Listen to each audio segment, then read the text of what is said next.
Hello guys, welcome back to our channel top 5 guy. ఎలా ఉన్నారు అందరూ? నేను ఇలా సినిమాలు చూస్తూ బాగానే ఉన్నా అనుకోండి. ఈరోజు ఒక మంచి చక్కటి సినిమాతో మీ ముందుకు వచ్చేసాను. ఆ సినిమా పేరే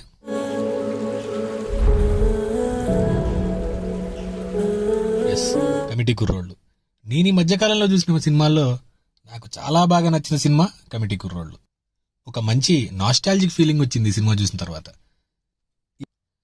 90s కిడ్స్ కి, ముఖ్యంగా పల్లెటూళ్ళల్లో లేదా చిన్న చిన్న టౌన్లో పెరిగిన వారు చాలా బాగా కనెక్ట్ అవుతారు ఈ సినిమా చూసిన తర్వాత. మొబైల్ ఫోన్సే లేని ఆ రోజుల్లో మనం ఎలా ఎంజాయ్ చేసాం. అప్పుడు ఆడుకున్న ఆటలు, మన ఫ్రెండ్షిప్, స్కూలు, ఆ టైంలో మనకున్న చిన్న లవ్ అఫేర్స్, ఇవన్నీ కూడా గుర్తొచ్చేస్తాయి ఈ సినిమా చూసిన తర్వాత. సో ఈ సినిమా ఈటీవీ విన్లో ప్రస్తుతానికి స్ట్రీమ్ అవుతుంది. దాంట్లో నేను చూశాను. మీరెవరన్నా చూడకపోతే మాత్రం ఖచ్చితంగా చూసేయండి. అంత బాగా నచ్చింది నాకు ఆ సినిమా. సో ఈరోజు కమిటీ కుర్రోళ్ళు సినిమాలోని టాప్ 5 పర్ఫార్మెన్సెస్ ఏంటో చూసేద్దాం రండి. గుర్తుపెట్టుకోండి, ఇది కేవలం నా ఒపీనియన్ మాత్రమే. మీరు కనుక కమిటీ కుర్రోళ్ళు సినిమా చూసినట్టయితే మీకు నచ్చిన టాప్ 5 పర్ఫార్మెన్సెస్ ఏంటో వెంటనే కమెంట్ చేసేయండి. సినిమాలో చాలా పెద్ద పెద్ద నటులే ఉన్నారు. ఫర్ ఎగ్జాంపుల్ సాయి కుమార్ గారు లాంటి వాళ్ళు. కానీ ఏ పెద్ద నటుని కూడా మనం కన్సిడర్ చేయకుండా కేవలం కమిటీ కుర్రోళ్ళలో నటించిన ఆ 10-12 మంది మాత్రమే కన్సిడర్ చేసుకుంటూ వాళ్ళ గురించే టాప్ 5 చేశానమాట. So let's see the top 5 performances. 5th ప్లేస్లో ఉన్నది ఆతరంగా నటించిన లోకేష్ కుమార్ గారు. ఒక మంచి కీ రోల్ ప్లే చేశారు లోకేష్ కుమార్ గారు. మంచి ఎమోషనల్ సీన్స్ కూడా పండించారు. ఆయన యాక్టింగ్ చాలా బాగా నచ్చింది నాకు. So 5th place goes to Athram garu. 4th ప్లేస్లో ఉన్నది విలియంగా నటించిన ఈశ్వర్ గారు. విలియంగా క్యారెక్టర్ చాలా బాగా చేశారు ఈశ్వర్ గారు. చాలా మెచ్యూర్డ్ యాక్టింగ్ చేశారు ఈశ్వర్ గారు. So Eshwar garu is at 4th place. And at number 3 we have శివాగా నటించిన సరోజ్ గారు, సందీప్ సరోజ్. ఈ సినిమాలో ఒక మెయిన్ క్యారెక్టర్ ప్లే చేశారు సందీప్ సరోజ్ గారు. ఎన్నో సినిమాల అనుభవం ఉన్నట్టు చాలా చక్కగా చేశారు సందీప్ సరోజ్ గారు. ముఖ్యంగా లాస్ట్ క్లైమాక్స్లో ఒక మోనోలాగ్ ఉంటుంది సందీప్ గారిది. ఎంత బాగా చేశారో. కొన్ని ఎమోషనల్ సీన్స్ ఉంటాయండి.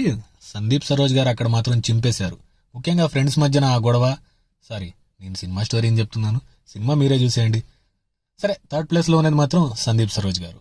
And at 2nd place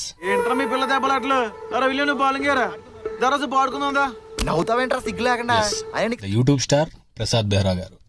Prasad Behra గారి యాక్టింగ్ గురించి ప్రత్యేకంగా మనం చెప్పుకోని అవసరం లేదు. ఆయన యూట్యూబ్లోనే ఇరగొట్టేస్తారు. కామెడీ ఎంత బాగా చేస్తారో ఎమోషనల్ అంతకు మించి చేస్తారనిపించింది ఈ సినిమా చూసిన తర్వాత. ఆయన ఒక్కళ్ళు చాలు ఈ సినిమాను ముందుకు తీసుకెళ్లేటట్టు అన్న రేంజ్లో చేస్తారు ప్రసాద్ బెహ్రా గారు. కామెడీ, ఎమోషన్స్, ఫైట్ అన్ని నవరసాలు అసలు ఏకంగా పండించేశారు ప్రసాద్ బెహ్రా గారు. సో ప్రసాద్ బెహ్రా గారు ఈజ్ ఎట్ నెంబర్ 2. ఈ సినిమాలో ఉన్న అన్ని క్యారెక్టర్లోనూ ఏదో ఒక క్యారెక్టర్కి మనం దగ్గరగా ఫీల్ అవుతాం. అంతలా చేశారు ఈ సినిమాలోని వాళ్ళందరూ. మన ఫ్రెండ్స్ బ్యాచ్ మొత్తం గుర్తొచ్చేసింది ఈ సినిమా చూసిన తర్వాత. సరే, అది అలా పక్కన పెడితే and number 1 position goes to Subbu character చేసిన త్రినాథ్ వర్మ. గైస్, ఒక్క విషయం గుర్తుంచుకోండి. త్రినాథ్ వర్మ వరకు ఈ వీడియో కనుక వెళ్తే ఆయనకు నేను ఒకటే చెప్పాలనుకుంటున్నా. అన్నా, ఇరగ్గొట్టేసావన్నా. అసలు సినిమాలో నీ ఎక్స్ప్రెషన్స్, నీ యాటిట్యూడ్, నీ యాస, భాష, వేషం, అసలు ప్రతి ఒక్కటి కూడా అసలు మాటలు లేవు, మాట్లాడుకునేది లేవు అన్నట్టు చేసావన్నా. మీలో ఎవరన్నా కనుక కమిటీ కుర్రోళ్ళు చూస్తే త్రినాథ్ వర్మకి ఈ సినిమాలో ఎన్ని మార్క్స్ వేస్తారో కమెంట్ చేసేయండి. అలాగే మీకు నచ్చిన టాప్ 5 పర్ఫార్మెన్సెస్ ఏంటో వెంటనే కమెంట్ చేసేయండి. గుర్తుపెట్టుకోండి, ఇది కేవలం ఒపీనియన్ మాత్రమే. ఇకపోతే వెళ్లే ముందు ఒక లైక్ కొట్టి సబ్స్క్రైబ్ కూడా చేసుకోండి ఫ్రెండ్స్. అలాగే సినిమా మాత్రం తప్పకుండా చూడండి, ఖచ్చితంగా నచ్చుతుంది, నాది హామీ. Okay guys, bye.